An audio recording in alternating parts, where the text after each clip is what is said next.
Assalamualaikum warahmatullahi wabarakatuh. Good morning, everyone. Honorable to our chairperson this morning is Mr. Raja Septian Armel, SAM AKAK. Respected to our examiners, Madam Dian Puji Puspitasari, SAM AK, and Mr. Bilal Ramasyar, SAM AK PhD. And respected also to our supervisors, Madam Linda Hetrisrianti, SAM AK, AKCSR MP, and Madam Nur Fitrana, SAM AK.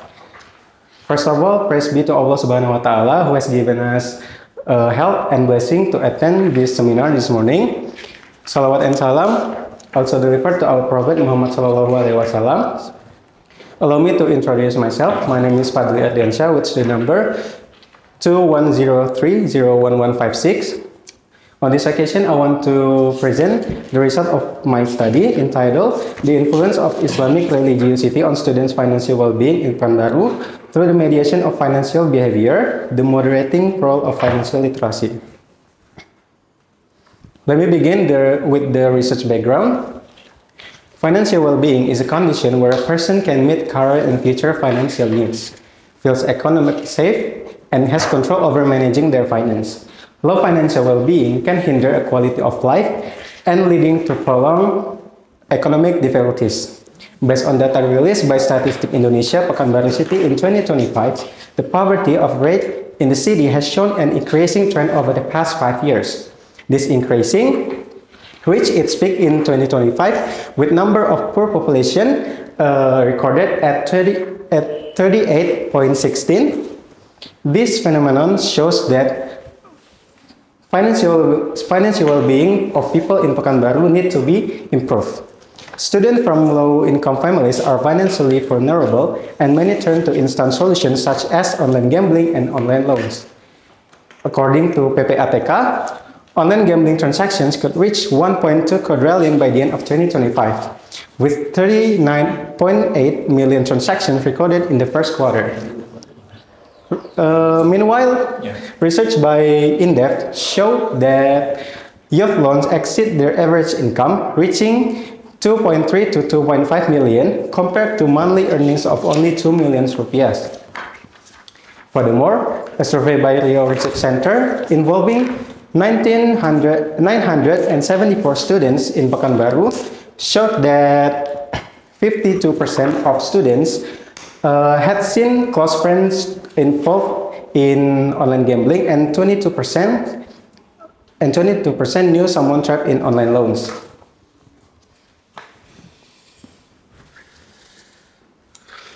Based on that problem, in this study, we conduct 3 factors that influence the students' financial well-being in Pekanbaru. The first one is Islamic religiosity. In the Islamic perspective, online loans are considered contrary to Sharia principle, particularly to the presence of interest or riba. Individuals with precise financial planning guided by spiritual principle are more likely to build economic stability and achieve long-term financial well-being. Second factor is financial behavior. The rise of poverty along with the spread of online loans and gambling among students highlight the importance of good financial behavior. Individuals who manage and plan their finances well are more capable of coping with daily stress and feel more confident about their financial future. And the third factor is financial literacy. Riau Financial Service Authority is becoming more active in providing financial literacy education at universities in Pekanbaru, responding to the rise of online gambling and loans targeting students. Financial literacy enables students to develop the ability to plan for a long time finances. Based on the background of the problem, this research aimed to examine the influence of Islamic religiosity on students' financial well-being in Pekanbaru, with financial behavior as the mediating variable and financial literacy as a moderating variable. In this study, we used theory of planned behavior as a grand theory. This theory was first developed by Ardiansyah in 1991. It is an approach used to understand and predict human behavior. In this study, Islamic religiosity is positioned as a determinant of attitude toward behavior. Financial literacy reflects perceived behavioral control, and financial behavior represents actual behavior resulting from behavioral intention. Finally, financial well-being is considered the outcome of these behaviors. Thus, all variables are integrated within the TPB framework. Here's the framework of my research. There are 6 hypotheses proposed. And then, for the research method, this study employs a quantitative explanatory approach aiming to explain causal relationships among variables. The study was conducted at 4 universities in Pekanbaru, which are Universitas Riau, Universitas Islam Sultan Syarif Kasim Riau, Universitas Islam Riau, and Polytechnic Caltech Riau.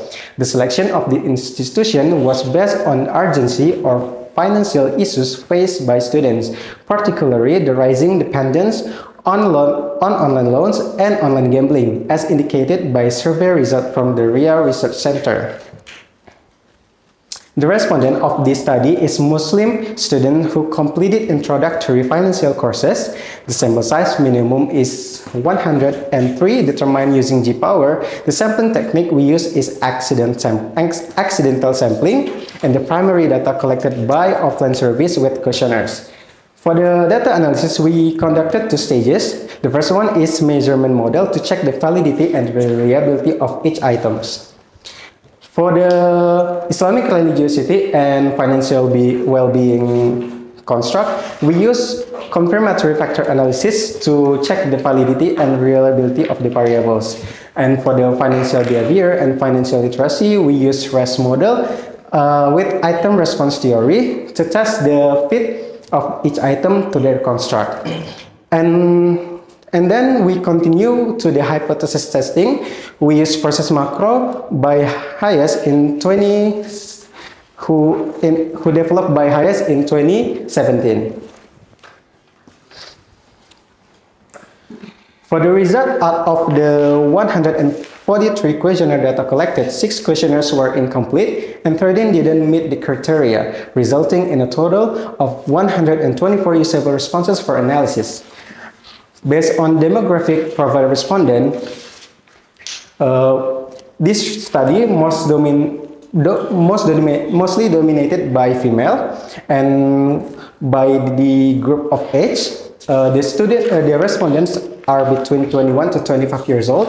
And when we look to the field of the study, the majority of respondents are from management major, and finally, in terms of institution, the majority of respondents are students from Universitas Riau. For the first stage is a measurement model. We use confirmatory factor analysis for financial well-being and Islamic religiosity.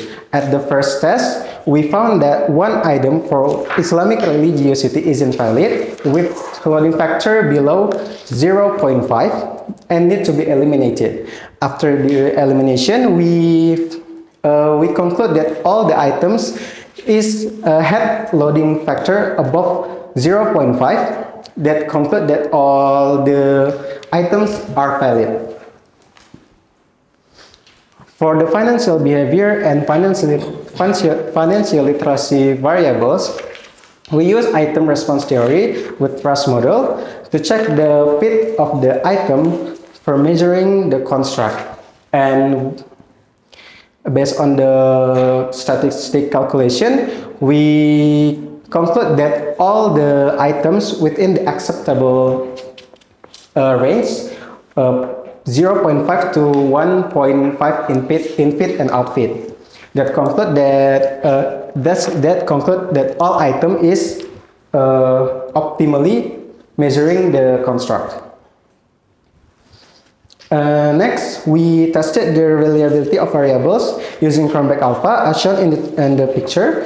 All variables have values above 0.7, which indicates good internal consistency. Therefore, we conclude that all variables in the study are reliable. Next, for the R-square value of the financial well-being variable is 0.417, which shows that the independent variables, Islamic religiosity and financial behavior, can explain 41.7% of variance in students' financial well-being. Meanwhile, the R-square for value for financial behavior is 0.422, suggesting that Islamic religiosity, when combined with financial literacy, explains 42.2% of the variance in financial behavior.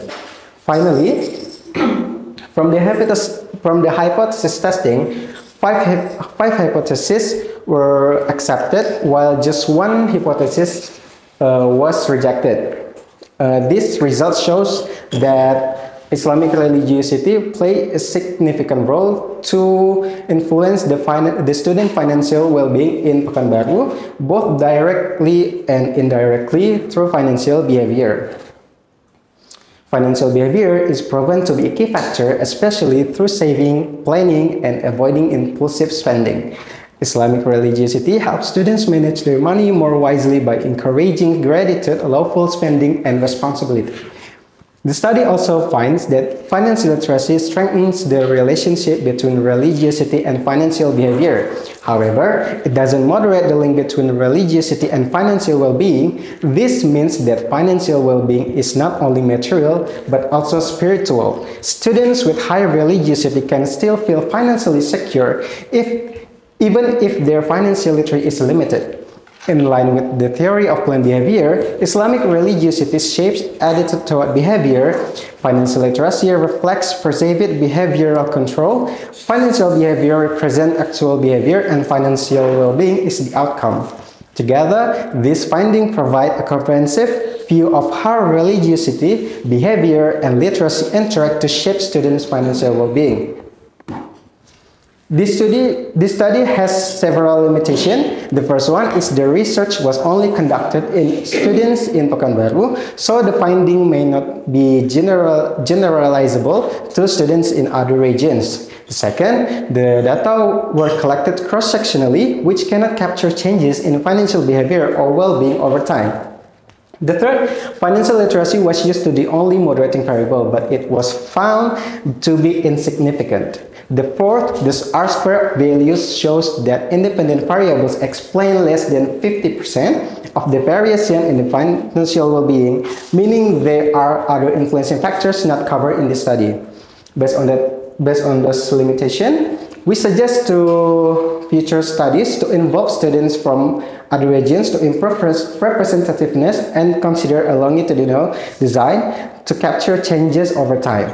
Researchers may also include additional variables such as financial self-efficacy, economic pressure, self-control, and entrepreneurial experience. More objective measurement tools or triangulation with interviews and observation are recommended. And last, future studies could explore other potential mediators or moderators beyond financial literacy in explaining the relationship between Islamic religiosity and financial well-being.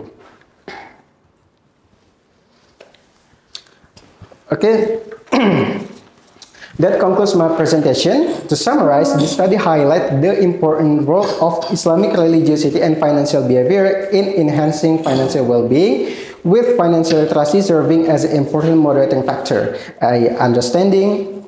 I hope these findings can contribute both academically and practically to better understanding financial management among students. Thank you very much for your kind attention. I'm now open to any question, comments, and suggestions. Thank you. Okay, thank you, Fadli.